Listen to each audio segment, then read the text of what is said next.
What's going on, everyone? Welcome to another edition of the Quality Talks podcast. This is our bite-sized series, small changes that make a big difference to quality. And if you remember in the last episode, we talked about burnout and recognizing the signs of burnout. And as I promised, we'll be back again to talk about how to actually prevent burnout from happening in the first place. So we're going to go through a number of different sort of stages, number of different tips in the episode today, but I just want to reflect briefly on what we talked about originally, and recognizing those signs. And I'm hoping that, if you have listened to that episode, you've maybe taken some time to reflect on the signals, things like you losing your curiosity, feeling fatigued, overwhelmed, all these different things that can indicate that burnout could be on its way, or you may already be in that stage of burnout. So today we're going to talk about how we can prevent even getting to those stages in the first place. And I wanted just to start with, as I say, in the last episode, we talked about the signals. Recognizing signals is great, but you've still got to do something about them. You've still got to acknowledge the fact that you're seeing these things. And also, if you're, as I said before, if you're somebody that's seeing these signs in other people as well, it's for you to kind of put your arm around that person, maybe have a conversation with them, because maybe they don't even know that these things are happening. But recognizing those signals is obviously the first step, which is why we talked about it in the last bite-sized episode. But then acknowledging those things, acknowledging those signs, is possibly the most important thing you can then do, right? Because if you don't acknowledge them, you're never ever going to actually do anything about them. So we may go through stages where we say, oh, do you know what, I'm feeling a bit tired today, I'll be okay, I'll have an early night, I'm just having a little bit of a dip, I'll have another coffee, I'll be okay after the weekend. All these different little things that we kind of just brush under the carpet, or we make excuses for.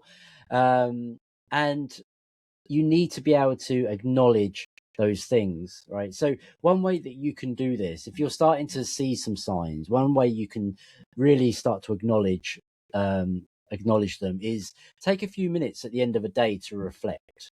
Okay, reflect on sort of how you're feeling. So get a journal, get a notepad, pen and paper, pencil, whatever. I suggest coming away from the laptop to do it, just so you can be at one with yourself in that moment. And just reflect, reflect on how you're feeling, at the end of a day, reflect on how you're feeling at the end of a week. Notice, how your feelings change, and maybe think about what's happened during that day to make that happen. Notice your energy levels as well. So think about when you're reflecting, writing these reflections down, think about your energy levels. Today I felt really energized, or today I was low on energy, and those kind of things. Because what you can then do is you can then see patterns forming. And the key thing there is then obviously that helps you recognize, but it also helps you start acknowledging that maybe something isn't quite right. Okay. So that's the first thing that I would recommend for anybody. And this is, I think this is a really good exercise to do anyway. I mean, I tend to do it at the end of a week. And if I'm feeling a little bit, wobbly or anything, I'll do it at the end of a day. And I might go through a phase of doing that sort of reflection at the end of every day, but I at least try and do it at the end of every week.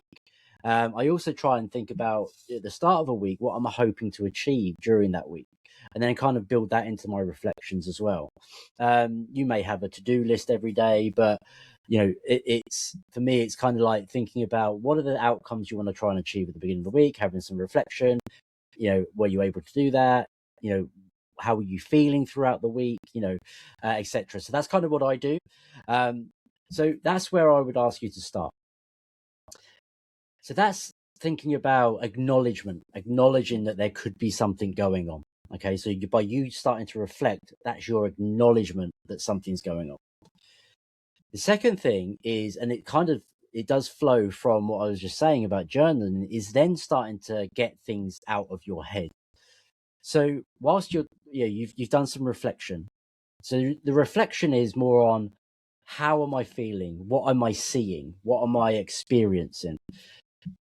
Getting the things out of your head is then about, writing down all the stuff that's going on, right? And it doesn't have to just be work related things, right?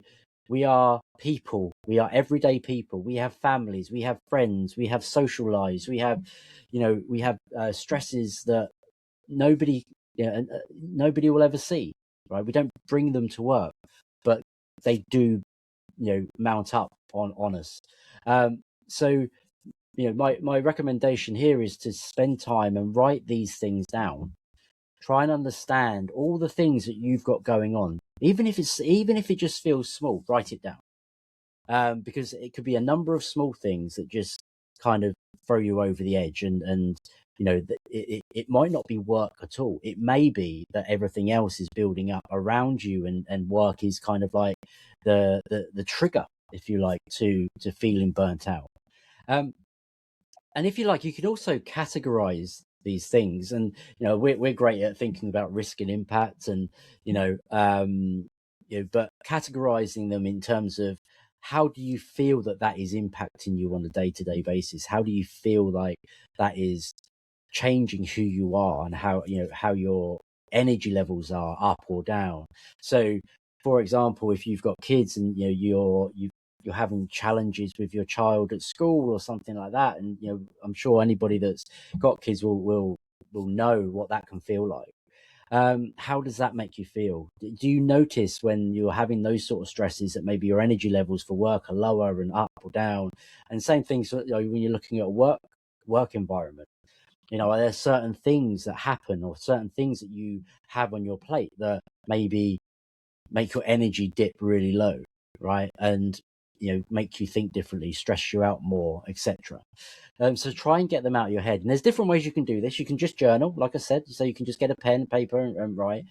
But then there's also a couple of other techniques which I'll share more details on as part of this episode. One is the stress bucket, which you'll see on the screen here now. And what the stress bucket is it's designed to allow you to think of your being, your person, your body as a bucket, and all the stresses of life go into that bucket, right? They fill up, they fill up, they fill up, they fill up, and all of a sudden it starts overflowing. And that's that's your brain, that's your body, that's your burnout moment, right? Everything starts overflowing. You physically cannot cope with anything else.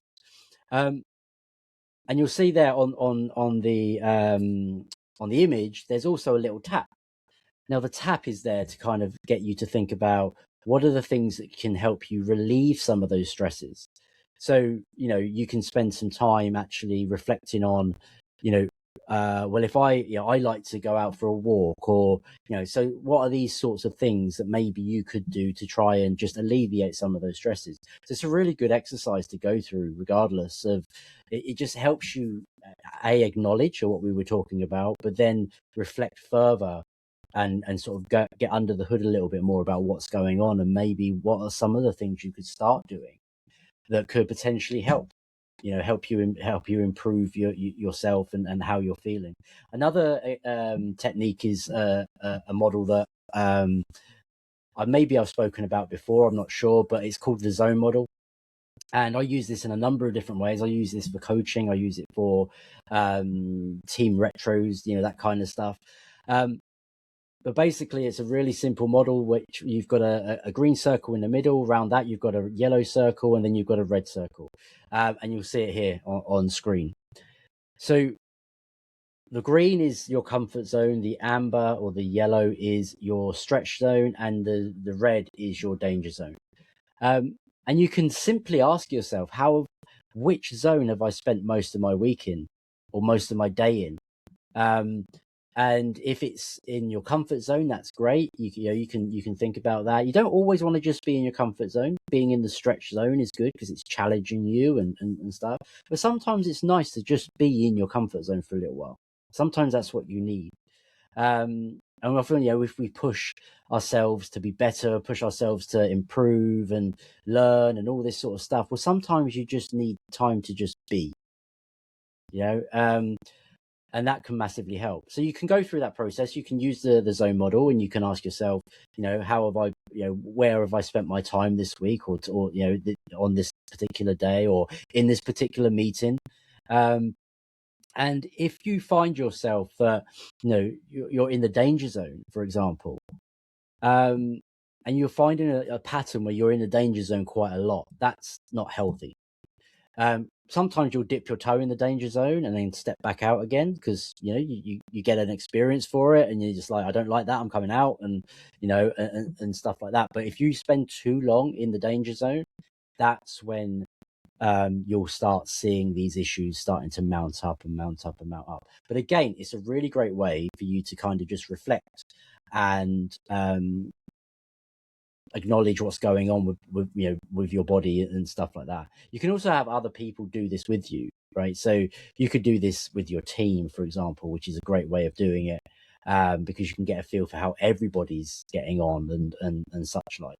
But you can also ask your friends, can you do this with me, right? And I'll come on to sort of being able to talk to people in a moment, but you can do that with sort of your friends, your colleagues, and just say, can you help me do some reflection? If you've got a coach or a mentor, ask them, ask them to use this technique. Reach out to me if you'd like some support. Happy to always help with those things. But it's really important to kind of start understanding what's going on in your world, to help you then be able to implement ways to prevent and improve the situation. And I touched on talking to people. Obviously, talking to people is a great way to get things out of your head, right? So I love doing the podcast so much, because even these solo episodes that I do, I'm still talking to you. I'm getting stuff out, right? So even though you're not there speaking back to me, I'm able to talk through. I'm able to get some ideas out of my head, and I'm sharing them with the world, essentially, and that makes a massive difference. And you'll see, when we have guests on, we're able to talk and share ideas and just get our stresses out or get our frustrations out, and that's what we want, right? And if you ever just want to come onto the podcast and use it as a platform to talk, if you ever just want to talk, then you can just drop me a message, and we'll make it happen. Okay, I mentor and coach a number of different people in my own time, and I do it for free because I love doing it. It's rewarding for me to see how people grow, and also to support them, and ensure that they're okay. So that's sort of the second stage. So getting things out of your head. Once you start understanding what's going on in your world, you then need to start setting some clear boundaries, and that's both in and out of work. Okay, because if you don't start setting boundaries, these boundaries will start being created for you, especially in the working environment. So things like we talked in the other episode around recognizing signs that maybe you're starting to stay later. You're logging on earlier in the mornings, you're logging off later in the evenings. You're not really switching off from work. You've got on your mobile, you've got Slack, you've got Outlook, you've got whatever it is, whatever forms of communication you've got, and you're constantly looking, even over the weekend, and this, that, and the other. And you have this feeling of like, oh, how do I get ahead for the coming week, right? That's a horrible place to be. So you need to start setting some boundaries, and I've had to do this myself. I can't be how I used to be, where I was literally always on. From a work perspective, I shut off from work at a time on a Friday now, and I don't switch on until a time on a Monday. Right. Obviously, I do other things over the weekend, like I do these podcasts, and I'll write blogs, and I'm writing a book, and I'm spending time with my family and all that sort of thing. But I do not at any point, look at work or think about work or try and get ahead for the following week. Now, sometimes you may have to do that. I'm not saying that's never going to happen, but try and limit it. Don't think that's something you have to do. So start setting some boundaries. So set a certain time when you're going to be finishing, right? And make that known. So my hours are between 9 and 5:30. Okay. Make that known to people. Put it on your email uh, signature if you need to. Just as an example, put it in your Slack status if you need to, right? Okay, sometimes you will work over those hours, and that's just because things need to get done and you want to support the team and such like, and that's absolutely fine. But it shouldn't be the norm. And the key thing there is it shouldn't be the norm, and you need to set those boundaries for yourself and also set those expectations for your team. Okay, so another boundary is do not check messages in the evening. Okay, so if you've got Slack on your phone or you've got Google Workspace on your phone, mute it. From the moment you switch off, mute to those applications. Don't allow any notifications to come through. Because as soon as a notification comes through, somebody's working later, and that's because they choose to. Okay, you have the feeling or the need that you want to respond because you think they need the support. Just don't do that. Just allow yourself a separation of time. Try and block out some focus time in your diary. Now that focus time can just be for you to sit and step away or step away from your laptop. It can be 15 minutes where you can walk away. That nobody's going to try and contact you as such because it's blocked out in your diary. You can go outside, you can get some fresh air. You can pick up a book, do 10 minutes reading or whatever it is that allows you to kind of just step away for a moment and do that. And that also allows you to then take breaks properly. So block out your lunch hour, for example. Don't allow people to put meetings in over lunch especially if you've got the time booked. If you haven't got the time booked, then people are going to just look for a time slot, right? Block the time. If people try and put a meeting in over there and they don't contact you first, decline it. Okay, so when you decline it, they'll then contact you if it's important or not. If they've even looked at your diary, and I know that some people don't even look at diaries when they put meetings in. I know that for a fact from experience. I will just decline a meeting if it goes over my lunch break that I've got to, if I've already got it booked. So try and set those boundaries. You might feel like, oh, this is hard to do. Yes, it is hard to do, but you've got to do that for yourself. And you can start sort of saying to people, like if somebody does message you, like sort of like 2 minutes before you're about to leave, you can say to them, do you need this evening? Or can I pick this up in the morning? That's a conversation you can have. But I say it's like you can just make and set expectations for yourself and for everyone else. Okay, and that's really important. Having time away from work so that you can be you as a person, not as a work colleague. You can spend time with your friends, you can spend time with your family, you can be in the moment with your family and friends, or you can just be in the moment with yourself. That's a really lovely place to be, right? Why wouldn't you want to do that? So let's move on. Okay. The next sort of tip, if you like, for me is, you've acknowledged the situation, you've acknowledged these signals, you've done some reflection, so you're kind of getting a feel for what's going on with your own body and your own mind, and maybe some of the things that are triggering those emotions and those feelings. You've started to set some boundaries, trying to help manage some of that, and setting some expectations with your colleagues and so on. And the next sort of tip for me is really just more about reaching out and asking for help. Don't feel as though you have to take it all on your shoulders. Okay, ask for help. Try and delegate more where you can. I mean, I'm not a massive fan of the word delegate because it kind of says I'm just going to push this onto you. Well, it's not the best way of doing things. It's kind of like have a conversation with people, explain to them that maybe you're struggling. Maybe your workload's too high. Maybe you're context switching too much. Don't be afraid to ask for help. In those moments of vulnerability, we can make so much progress. And I've done it. I do it. If I feel like I'm in a position where I just can't manage everything, I will obviously ask for help, right? But also, if you're a leader and you're recognizing these signs, you need to be reaching out to your people and saying, do they need help? Or how can I help? Okay, so don't make it all about the person. Oh, they're clearly okay because they're not asking for help. No. If you're seeing these signs, then you need to be the one that's proactively going to them and asking, do they need support? Are they okay? Okay, so don't think that silence means they're okay. Often it's the complete opposite.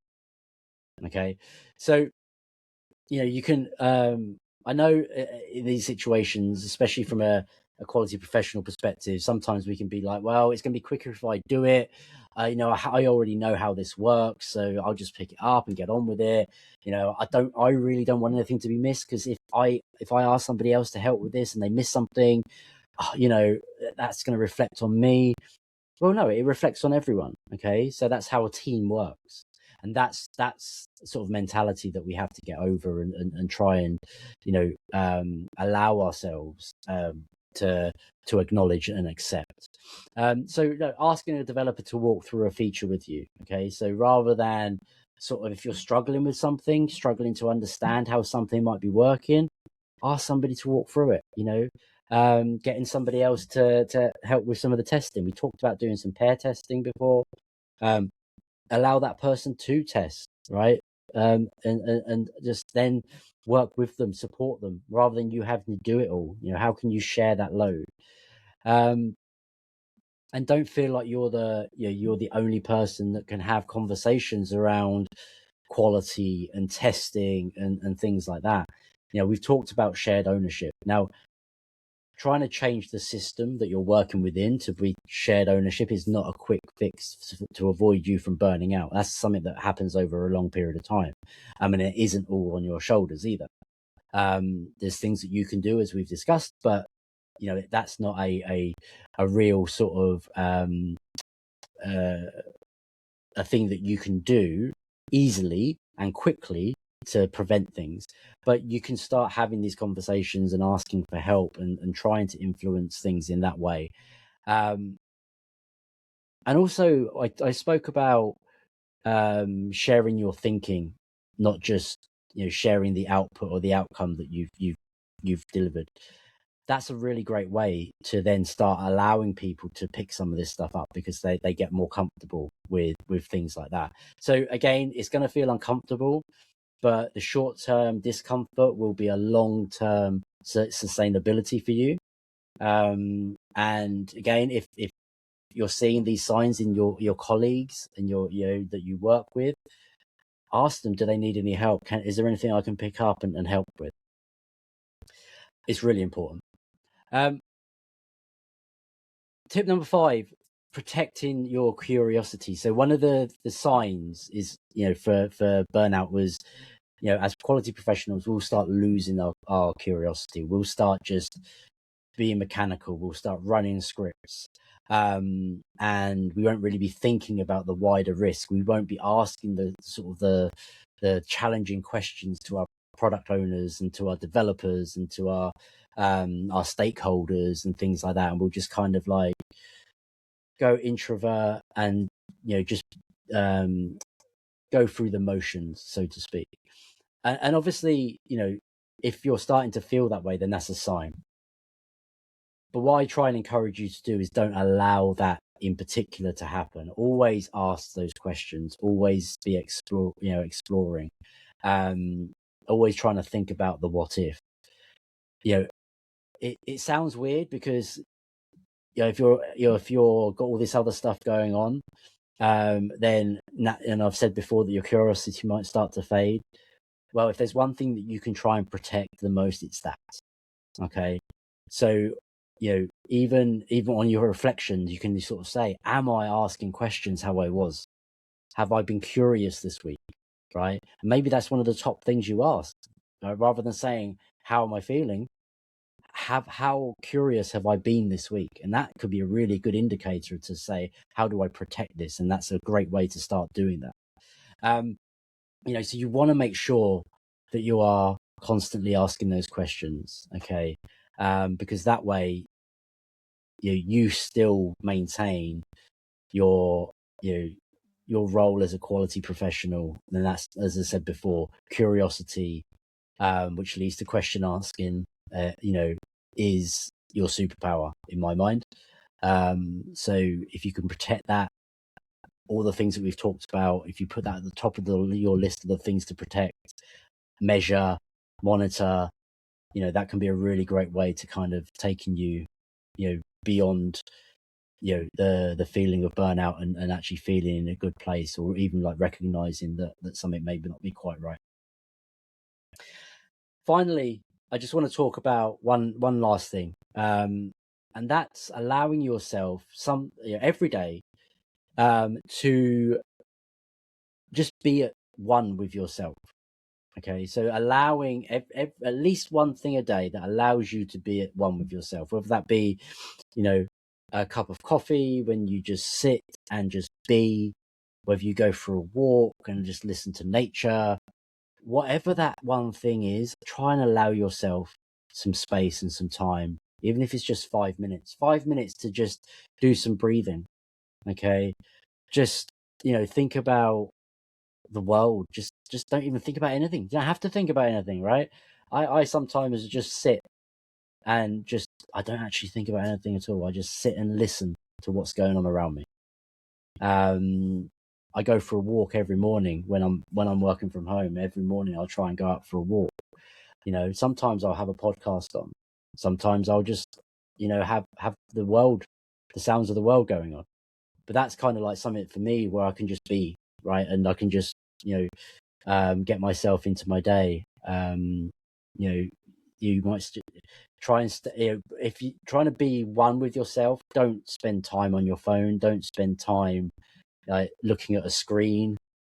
Just be, as a person, just be. I can't explain how important that is.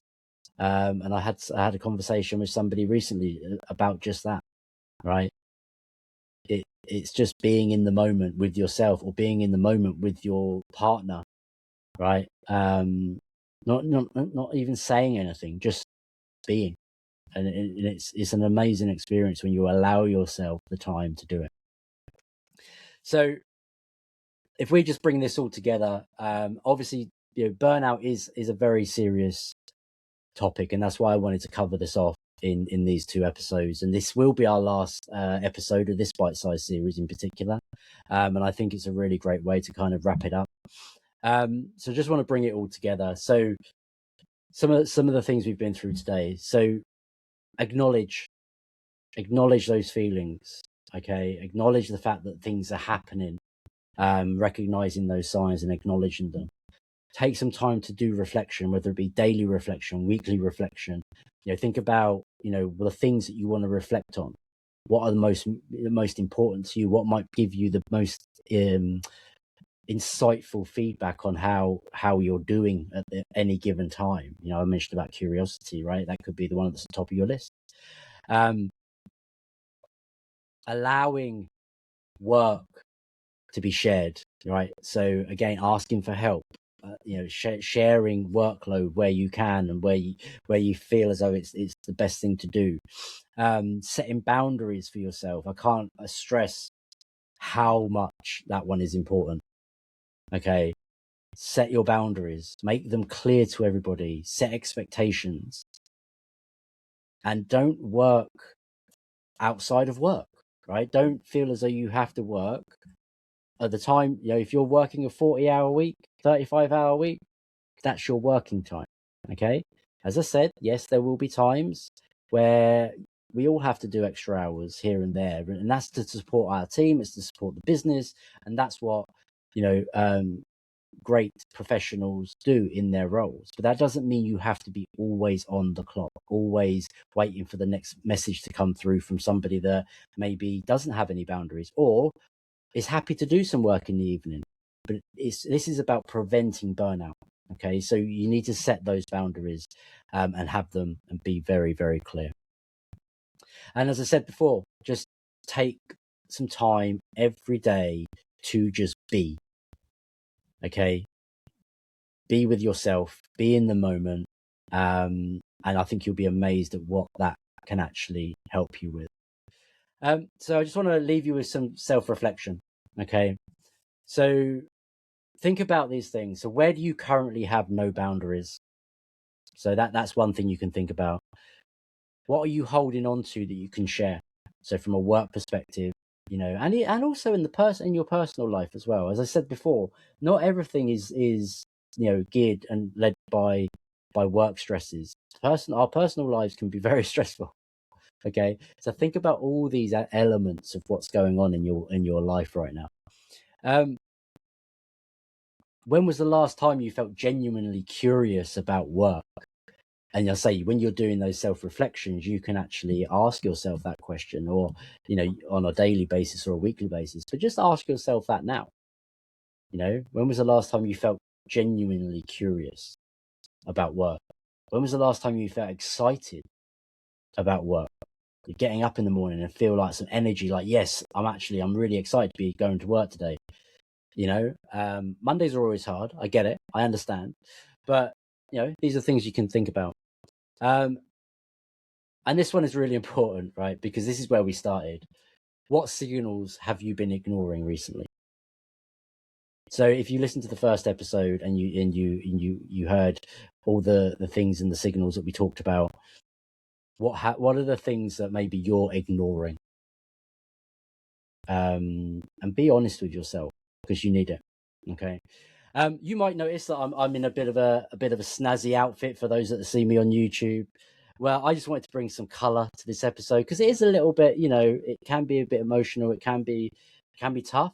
So I brought a bit of color, a little bit of this snazzy fleece going on here, as you can see, and on my little hat. But that's just me showing my personality, right? And I just wanted to bring that to this episode to light up the moments. If you're not watching on YouTube, then go and have a watch on YouTube. All right, you can see what it looks like.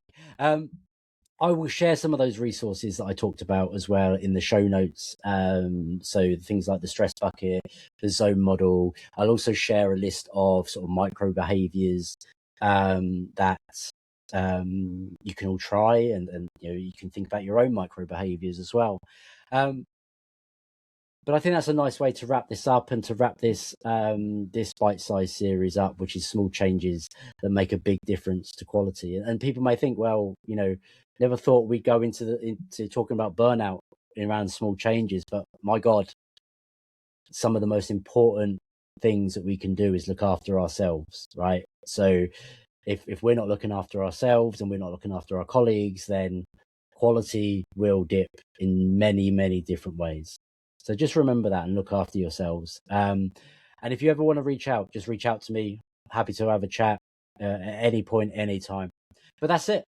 That's it for this episode. That's it for this particular bite-sized series. We will be launching another one very, very soon as well. So keep your eyes peeled for that.